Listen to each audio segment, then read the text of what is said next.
Anyo D1850. Kasi babaw mga ka-golden, nila maklaro. Sa San Agustin Church.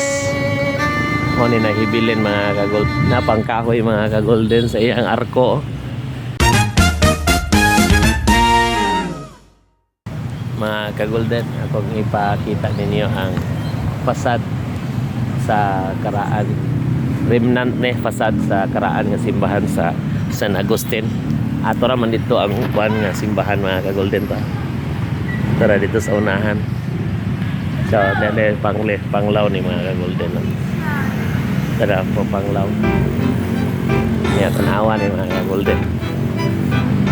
Fasad niya sa San Agustin Church. Mo ni nahibilin mga ka-golden, mo ni ang una wapatakay ba aning mo ni ang una simbahan, basta kay mo ni ang gisundan siguro. Napangkahoy mga ka-golden sa iyang arko.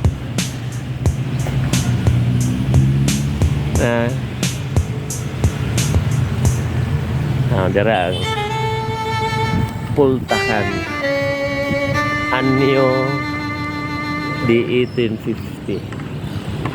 Kasi babaw mga ka-golden, nila maklaro. Anyo D1850, 1859 o 1850. So mauni siya mga ka-golden.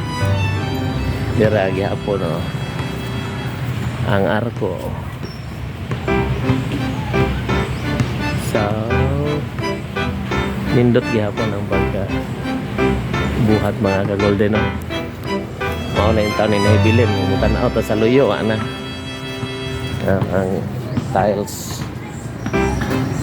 Preserve pagyapon ang tiles mga ka-golden. Dito ang saga, ang San Agustin Academy. So dira ang sentro sa Panglao. Kadto ang plaza mga ka-golden, parang simbahan mga ka-golden to. Mao na ang present nga church mga ka-golden sa Panglao. Mao na. Dira ang iyahang fasad sa karaan nga simbahan. So nindot kayo mga ka-golden. Thanks for watching mga ka-golden.